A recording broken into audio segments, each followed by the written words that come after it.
Hey guys, welcome back to Eminem's channel, and today I am here with Kimberly, my roommate if you do not know who she is from previous videos. We are both studying abroad in South Korea right now, and there have been some questions coming in, and obviously you can't know everything about the experience just from my short videos, so we're going to answer some highly anticipated questions, and let's get into it.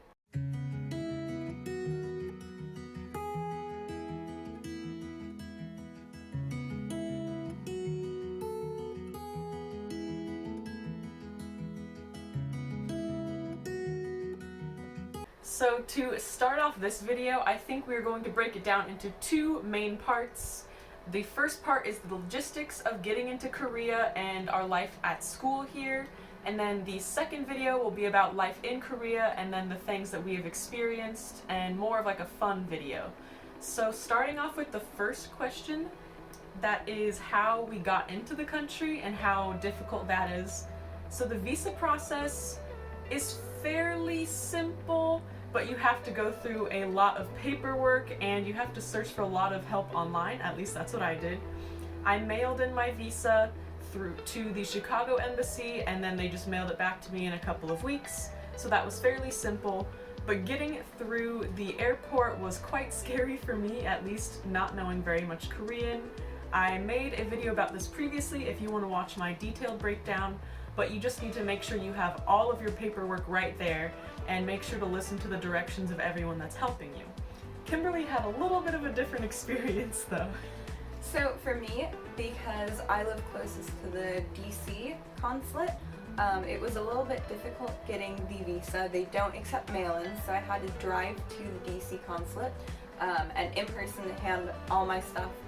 And it was very difficult for me to figure out what I needed because all the consulates are slightly different, and the DC consulate doesn't have its own website. It just directs you to the DC embassy, and on the embassy site it says go to your consulate's website to find out what you exactly need. So I had been sending emails, but luckily I didn't need anything more than just basic requirements. Some consulates do require that, so I just pulled up to the DC consulate, gave them all my documents, and then I could either pick it back up in person or have them send it back. So I gave them a prepaid envelope and they just sent it back. And in this time, they hold on to your passport, so if you're planning on going anywhere, you can't. But then my experience with the airport was a little bit different. I booked a flight that was a little bit not what I would recommend to anyone. It ended up being 23 hours in total, and I had like 3 different flights. It was just a bad experience. There was a tornado when I took off in Baltimore, so my flights got delayed and I almost missed my last flight. I was sprinting through LA just like trying to make it to my last flight, but I made it, and I know a decent amount of Korean, but you really don't need to know Korean to like go through the airport. You just follow all the people. And for me, yeah, I would just recommend that you make sure you have every single document you need, maybe even copies of everything, and then I just put it all in a little folder so that I could just open the folder, and even if I didn't know what they were asking for, I could just show them everything that was in the folder and they could just take it out. And then definitely make sure you're like keeping your stuff organized. They give you paper, and you need to show that later, so just make sure that you know where stuff is and you have easy access to it. Yeah, and we both came from different locations in the US, so we have a little bit of different perspective as well. But the next question that we came upon was COVID's effect on our studying here and just living in Korea. In the beginning, it was quite strict with regulations of 4 people during the day and only 2 people at night, regardless of vaccine status. And so it's hard to meet with big groups of friends, especially when you're trying to meet new people studying abroad here. But after a few months, the regulations eased up a little bit, and we do have all online classes. I've never been to an in-person class here in Korea, which makes it a little less fun than in America, but dealing with the going out for restaurants and dinner groups has been probably the most difficult part. and just keeping up with the changing regulations that happen every 3 or 4 weeks. Like there's a new change that's coming up this weekend, so we have to keep in mind with all these new changes in vaccine status, especially since we are not vaccinated in Korea, so we have to deal with a bit more stress than Koreans that are vaccinated in Korea. Yeah, I think Emma talked about, like, at the beginning it was pretty difficult. Like, it could only be us together or me and another person. It was very difficult to do anything, especially because, like, our sleep schedule wasn't so great. So we'd go out and it'd be really close to 6 p.m. when we couldn't be together as a group of 4. And that's just difficult. You don't meet very many people like that. But it definitely got better. But the big issue now, which Emma mentioned, is that we are vaccinated in the US. So at the moment, Korea does not recognize that we are vaccinated, even though we have the same vaccine as Koreans. So we can't do anything you need to be vaccinated for. Most places accept an American vaccine, but it's not guaranteed. Like, they don't have to. So for example, I'm going to a concert next week and I have to be vaccinated or tested. And even though I am vaccinated, I have to go and get tested for the concert because it doesn't count since it's not a Korean vaccine, which really sucks, but it's something you have to deal with, and just know that it may not always be easy getting through COVID restrictions as someone vaccinated abroad. And if you're not vaccinated, it's even more difficult. And even if you're thinking of coming to Korea soon, please get your booster shot because it will help so much more because it's not available for us now in Korea. And since I'm not going home over the break, I don't have access to a booster shot, which is a little scary for me, but make sure you're extra prepared, especially because it will help you while you're here with regulations. I think the next question we have is, where do we study and with what program? So we both study at Korea University here in Seoul, and I went through ICEP, which is connected to my home university. I also made a video about how to go through that, but it's like a third party that connects different universities around the world, and you can rank the schools you want to go to. So I had, I think, 5 or 6 schools on my list. Korea University was actually second, but I got into my second choice, and I am very excited to be here. They kind of handle everything as the middle ground, and I get to talk to my home university, ICEP, or my host university for whatever issue arises and whatever level that is. But my classes get transferred directly back to my school, and I only pay my school's tuition and housing. They send that money over to Korea University, and then I get funds from Korea University to live here in Korea. There are different programs through ICEP that offer different things, but that is what I am actually doing. I am a little bit different. I am also studying at Korea University, but I applied as a visiting student directly to Korea University. So I don't have a program. Basically, my school, they used to have an exchange program with KU, but they weren't offering it for this semester, so I applied to KU. They have their own explanations on their website on how to apply as a visiting student. And I just applied directly to the website, and when I was accepted, I had to apply at my home university to do an outside program, which is what it was called if you didn't do a sponsored program at my school. And so I had to get acceptance from both my home and host university to study abroad. And once I got that, basically my home university saw me as being abroad for a semester, which now has been extended to a year. So I pay KU's tuition, I pay KU's dorm fee, I paid KU for quarantine, I pay KU for everything. So this was a little bit difficult for me because I had to go to the bank constantly to be wire transferring $4,000 for tuition and stuff. But it's definitely cheaper, at least for me, to be doing this as a visiting student instead of paying my home university's $9,000 tuition. So it's harder, it's definitely more difficult, and there's no bridge between my home and host university, so there's no communication if something were to go wrong.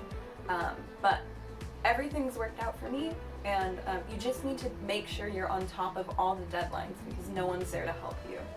The next question is, what do we study and what classes do we take? So I'm a political science major, and I'm mostly taking political science or international studies classes here at Korea University. I am not limited to what I can choose or take, so I also signed up for a Korean history class and hopefully a Korean language class as well. But I have taken 4 classes this semester, and they're almost done actually, but I really enjoy them. They're all online, but I'm taking citizen politics, international relations in East Asia, Korean diplomacy and colloquialism, and Korean history. So all of those are very interesting. I think the history class is actually my favorite, but the class structure is a bit different from what I'm used to. It's a lot more lecture based, and there's not homework assignments in my classes. I just go attend the lectures, participate, and then there's a midterm and a final. Maybe a paper. I've had 2 papers, but my only grades have come from participation and the midterm, which is quite difficult because if you want to make your grade better, if you did bad on the midterm, you don't really have many opportunities to do so, which is quite different from at least my home university, where you have constant things to turn in and hopefully like make your grade higher as the term goes on. Here there's just 2 big tests and that's about it. The class sign-up process was quite difficult here at KU as well. We had to quickly sign on, like as fast as you can, to get your classes, and there was a ranking system. I got into 1 class through the first round, a second class in the second round, and then I had to petition for 2 more classes, which was quite stressful, but I did end up getting in. I thought I would have to not be a full-time student here at KU, but everything was figured out. It just took a lot of stress and a couple of weeks to get everything all settled. I personally think classes are, since they're so different from being back in the US, it's a little bit harder than usual, but also I can just get by participating and doing the reading. So I don't know if I can guarantee that classes are easier or harder here in Korea, because it's just depending on your level of effort and studying, I think. If you do not study for the midterm and final, like, you might not do well at all in the class, compared to in America, you can usually get by. So I think just devoting yourself to understanding the class, which yes, is harder since things are online now, and we all know how online learning goes, but as long as you are able to study and ask the professors for any further clarification, I think the classes are fairly easy for you to at least get like a B or higher. Kimberly? So I major in linguistics and music, and I minor in Korean. But at KU, I can't study music. They do not have a music department, nothing. So I knew this when I was coming to KU, and I knew that I wouldn't be able to take any music classes, but that's just something you have to check and make sure that KU offers what you need to take. So here, I'm here as a linguistics major. So I take 4 classes, 3 of them are linguistics classes, and 1 of them is a Korean class. I'm in intermediate Korean 2. And so when talking about like our class is difficult or easy, definitely know that Korean will be difficult. Unless you're in the beginner's Korean class, they have to accommodate people who don't speak English. So for example, my class there's no English involved. Everything is in Korean. So if you don't understand Korean enough to be able to learn new vocab by the professor explaining it with other Korean vocab, you won't get like by. And that was very difficult for me to adjust to. But I would say I've adjusted pretty well. I went from a like 44 on my first quiz to like consistently a 98 and 99. So just be prepared to have to adjust if you are in a Korean class. I also have taken 2 years, so 4 semesters of Korean before coming to Korea. And I went into like the 4th semester here. So even though my professor at my home university was like, you should probably take the 5th semester, I signed up for the 4th class just to keep it safe, and then switch up if it was too easy or switch down if it was too hard. And ultimately I stayed at that level because it was definitely just closer to the level that I was. My other classes, I would say, are a little bit easier. Some of them are made for like English majors, like Korean English majors. So the class content isn't the focus as much as it is just for Korean students to learn English in like an academic setting. So it's a little bit easier for me, but I also feel like I haven't wasted any time taking those classes. Like, I've definitely learned a lot. Like Emma said, the structure of the classes are just completely different. I feel like other than my Korean class where I do have quizzes and stuff, most of the classes I've had like 3 homework assignments in total the entire semester that are really small percentages of my grade, and my grade comes from the midterm and the final, and maybe a group project in one class. Some of my classes don't even have a participation grade. My only grades in that are the midterm, final, and a group project. So with those, I don't even know my grade.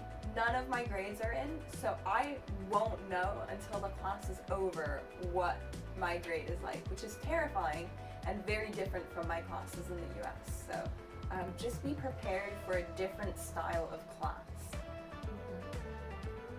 Which does lead into the next question, which is if our grades transfer back to our home universities.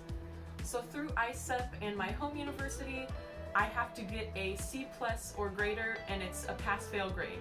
If I get below a C+, I just failed the class, and it does not transfer back to my home university. But if I get a C+ or above, it does just transfer right back. And I have to set up what transfers as what. So I don't exactly have the same classes in my home university as that are offered here. So I have to talk to my professors and department chairs about if this class can count for this credit, and if this class can count for this specific requirement that I need. And it's up to me to discuss that. Either while I'm abroad, I can send emails, or just when I get back. Might do a little bit of both here, but after I get my transcripts and send them the syllabi, all of that will be sent out back to there.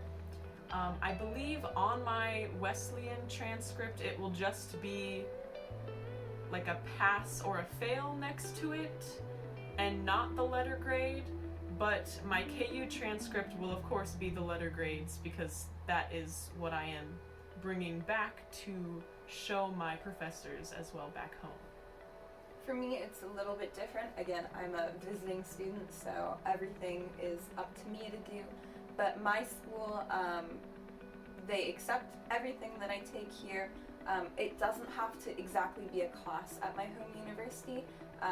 So for me, it like transfers as a 2000 level class in the linguistics department or something like that. And so all of my classes will count as like elective credits for my linguistics major, or Korean, where it will count as like the next level of Korean that I would be taking at my home university. But that is something I had to talk with my department heads with, and just make sure that that was going to count.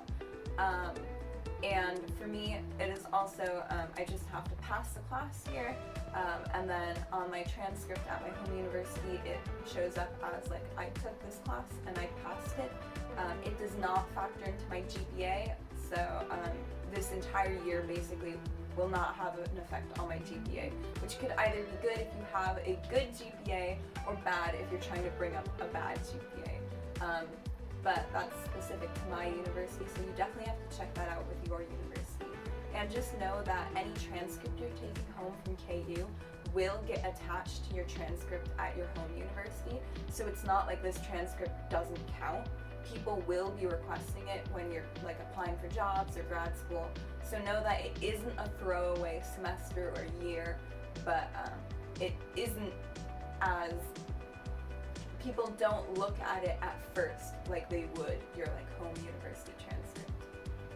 The next question we have here is talking about the dorm and living situation. So here at KU there are 2 possible dorms that you can be living in for international students. There is CJ International House and Anam International House. They are located right next to each other. Anam only has double rooms, and you get a shared bathroom within your room, and everything is quite nice in there. It is a newer building. Also, there's security and room cards and everything like that, so you don't have to worry about safety much. And CJ, it has single rooms and double rooms, but it is actually more suite style. So even if you get a single room, you will be in a 4-person single room, or a triple with a single room, or a quad with a single room in there. So even if you apply for a single room, you're going to be living with other people and sharing a bathroom. So it may be worth it depending on what you like, but we are in a double room. We are in the 5-person suite. So like Emma said, we are in a 5-person room. We are on the 2nd floor. There's actually only 2 rooms on the 2nd floor for students, because the rest is the gym, and then the wing where there's normally the student housing is actually, it doesn't exist for us because it's where the cars drive through to get to Anam International House. So we don't have a kitchen or anything, which really sucks. We have to go up or down a floor to get water, which really sucks. So it's a little annoying. Other than that, our room is just really, really bad too. Just to kind of briefly summarize, imagine wallpaper falling down. There's no grout in the shower, so water like bursts up if you step on the tiles. Our toilet rocks when you sit on it. There's mold, like everything is peeling. Let me open my closet. This all is peeling from like my closet. So like lovely sound to open my closet. So just not ideal. However, we have spoken to a lot of people. We by far have the worst suite in the entire, like out of any international student. Don't expect that your room is gonna be as bad as ours. However, we have heard that other rooms are also not like perfect. So if you're used to like really nice dorm rooms like I was really lucky at my home university to get like newly renovated dorms every year. This was a pretty big shock to move into. So just be prepared that it might not be as nice. Also, things like the water here in the shower, like we have like a shower filter now because we just heard that Korean water is very different from like American water and that people experience hair loss, which we have. Generally, I think the water in the dorm is even worse than just like normal Korean water. So there's definitely downsides, but it's not bad. Like I don't want to like put this out and be like it's horrible to live here, because it's really fine. But just be prepared to not have the best dorm in the world. Other than that, we also like have trouble like contacting people regarding things at the dorm. We have like tried to reach out to people, and it takes a while to get a response. Also with COVID, it's really bad now to like go to the kitchen and like have people with their masks off, obviously because they're eating. But it's just scary, and like knowing that someone could like be refilling their water at the same time as you with COVID and give you COVID, like it's just very scary. And so there haven't been any COVID cases in our dormitory, but in the other international dormitory there have been a few. And like they close off the kitchen and everything, so it might be difficult if like there is a COVID case in your like dormitory building. So just be prepared. Like obviously if you're coming in the next semester or so, like with COVID, you'll have to worry about that. But if you're coming in the like way future and you're seeing this in 5 years, then hopefully that won't be something you have to worry about as much. We hope so, yes. The dorm situation, again, don't expect to be pampered here, but it is easily livable, and at least we have like a place to stay, and there's heating and there's water, and it is not the worst dorm in the world. One of my dorms back at home was pretty crappy too, so I've got along fine living here as well. I think we have 3 more. So there's the homestay versus the dorm, and I personally did not have the option for a homestay through Korea University. Through ISEP, it depends which school you're applying to. Homestay is actually an option, and it is not like more expensive or less expensive, it's just the same amount. For KU, there was not an option. I don't think, none of the Korean schools, I'm not particularly sure. I do not think they had an option for a homestay. But I do know for one of the schools I was looking at in New Zealand, there was a homestay option. So it really depends where you apply for from ISEP. And we do know one person that is doing a homestay, and she's just told us a couple little things, like you don't really get to choose the location of where you're living, but her home family is very, very nice and very accommodating. So it really just depends what situation you'd like to live in. Of course, proximity to campus is quite important to us if we actually do have to go on campus to do stuff. So living in the dorms is nice, as well as having the international community around you. I think with the homestay though, learning the language is very important, and getting to know more culture and customs you get to have with that experience as well. Yeah, so for me, because I applied as a visiting student, I had a lot more options on what I wanted to do with like dorm situation, so I could do basically whatever I wanted. And there was an option for homestay if you're applying as a visiting student. KU has an entire website on like accommodation, and it sends links with like how to sign up for a homestay. And so our friend that does do a homestay, she said that's how she did it. And normally you can choose out of a couple families and like location, stuff like that. But because of COVID, not many families are offering a homestay, so that's why she wasn't really able to pick. And for me, yeah, I personally like enjoyed my freedom a little more. So my thing was always either get an apartment or dorm. And with apartment, it's really, really difficult to get an apartment in Korea because you have to have a security deposit, and in Korea the security deposits are $4,000, like a lot of money. So it's very difficult if you're staying for like a short term to get an apartment. So it's definitely a better idea just to like go for the dorm. And honestly, so because I'm a visiting student, I pay the dorm at KU. And it's very, very cheap for me in comparison to any other dorm I've ever stayed at. It's like maybe less than a third of the price of my last dorm last year. So very, very, very affordable for me. So I definitely think that staying at the dorm is one of the better options. And I know we also have an acquaintance that stays in a Goshiwon. That is also a cheaper accommodation form as well, but you really need to make sure and check like if the place is safe and if it's nice, if you get your own bathroom or what you're comfortable with. But also, since most of our classes are online, it is kind of hard to stay in the room all the time, and with a Goshiwon being that's where you sleep, eat, go to the bathroom and everything, like it does get a bit tiring, and so you just need to weigh your options and see what's the best for the price and the experience that you specifically want to have in Korea. I think our next question is about our KU ID card and I guess how we use our Korean bank account. So we got the paperwork to get our Korean ID card the first week of school. The first ID card we got was just to get onto campus, and it didn't have anything to do with money or anything like that. A couple weeks after that though, we were able to get our Korean bank accounts, which was a bit of a hassle, especially because all the paperwork is in Korean and you just get a small translated thing. And it is a little unsettling to be signing your life away on something you don't exactly understand, but it worked out fine. We got our ID cards, and it's just a checking account. There's no mobile banking when you first apply for it, and it's a little bit difficult to explain, but you have to put money into it through the ATM or a foreign transfer, which is kind of hard to do.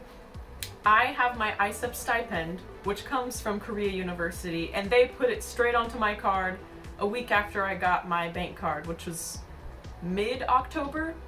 So if you're planning on only relying on your stipend, you need extra funds. I could not have survived with only the stipend because I had to wait 2 months, well, counting quarantine, to actually get my money from Korea University. So make sure, keep that in mind. But the Korean bank card is very handy when you're going to places or possibly using like the machine kiosks, because sometimes they just flat out reject foreign cards. I don't understand why, but it depends. It might be because it's a Visa debit card or maybe some other thing like that, but you sometimes need a Korean debit card to apply for things online and to pay for your insurance that you have to get here. All these little things. So I have a little bit of a different experience. Because I don't have the stipend that came through like KU, I just use my foreign credit card for everything. I have the Bank of America like travel card. I've never gotten it rejected. Actually, I have in Lotte World. I couldn't use it. So make sure you have cash in case something like that does happen.